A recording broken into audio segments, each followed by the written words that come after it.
Oiê, vamos falar de inglês? Sejam muito bem-vindos a mais um vídeo, a mais uma explicação. Espero que vocês, inclusive, estejam bem.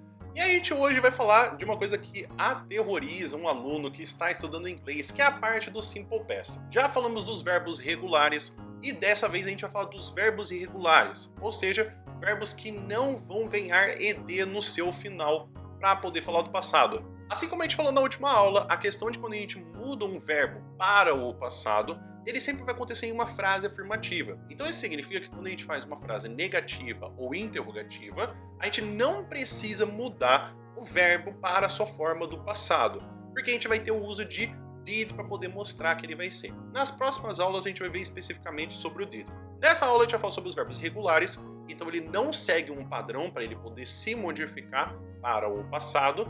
Então isso significa que algumas outras coisas vão mudar dentro desse verbo. A primeira coisa que você precisa entender é que os verbos regulares são em abundância. Então isso significa que vão ter vários outros verbos que são irregulares e que eu realmente falar de todos os verbos irregulares vai ser mais confuso do que na verdade vai te ajudar. É por isso que eu deixei uma lista aqui embaixo do vídeo para você poder ver os verbos irregulares, mas eu hoje nessa aula vou explicar sobre algumas ideias que tem dos outros verbos para você entender o que acontece com esses verbos irregulares. Mas você pode conferir na lista abaixo para você poder ver quais são os verbos irregulares, então sua forma no presente com sua forma no passado. A primeira coisa que pode acontecer é que o verbo ele não vai mudar de forma nenhuma, então ele vai se manter na sua forma do presente como sua forma do passado, como é o caso do verbo to bet, então ele fica como bet no presente e bet no passado.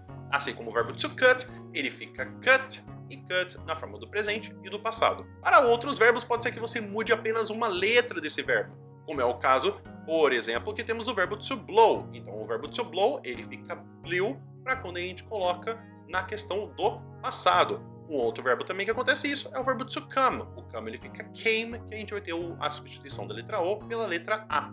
É muito comum que outros verbos também recebam o final de UGHT. Então, por exemplo, a gente tem o caso do verbo to buy, que fica bought, então ele vai terminar com UGHT, ou se não o verbo to catch, que ele vai ficar como caught, então ele vai ter o UGHT no seu final.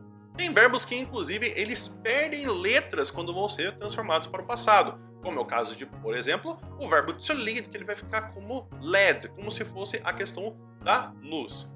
Um outro verbo, o verbo to choose, então ele fica chose, então muda a pronúncia, mas o choose ele fica com dois Os e o chose, que é o passado, ele fica com um O só. Tem verbos que infelizmente eles mudam violentamente na questão de você poder passar do presente para o passado. Os casos mais comuns é quando a gente tem o verbo to be para você poder colocar ele no passado, que ele fica o was para singular e o were para plural.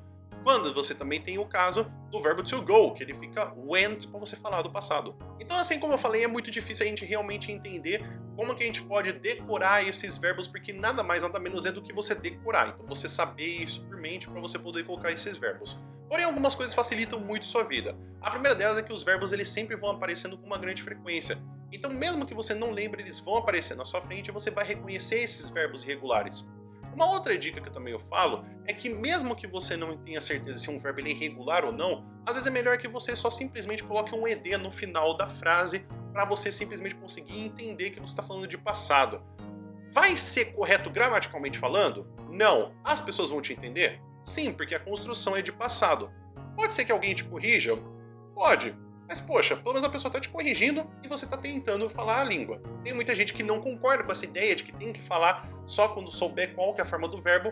Eu sou mais a partir do ponto de que você falando um verbo e colocando um ED, como por exemplo, eu prefiro muito mais que um aluno meu fale I goed to the movies this week, em vez de ele ficar travado e falar assim, nossa, eu não sei como é que fala, eu fui no cinema. Então eu nem vou falar que goed, porque mesmo que eu sabendo que o go eu posso colocar um ED, porque eu tenho medo de errar.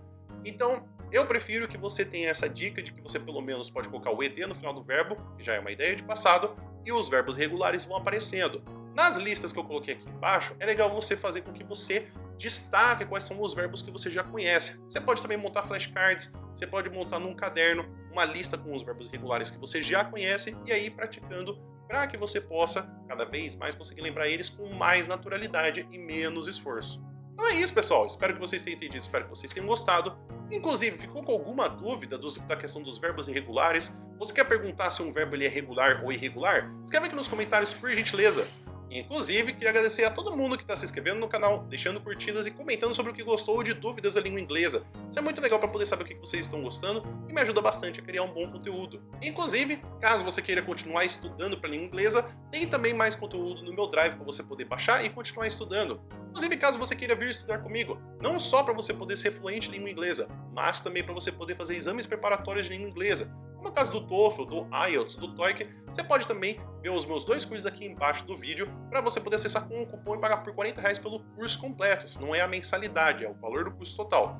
E se dentro de 30 dias o que você comprou você vê que o curso não é para você ou que você achou que era outra coisa, você pode pedir o reembolso dentro de 30 dias. E caso você goste muito do meu conteúdo e quer me ajudar financeiramente, você pode me enviar 10 centavos pelo Pix ou pelo @alessandropr no PicPay ou pelo obrigadoale@gmail.com. Caso para você faça diferença, você queira continuar me ajudando, mas não de forma financeira, você pode simplesmente se inscrever nesse canal e deixar uma curtida que já me ajuda muito. O vídeo vai ficando por aqui, muito obrigado por quem ficou até aqui e espero que você tenha um bom dia e a gente se vê no próximo vídeo. Até mais!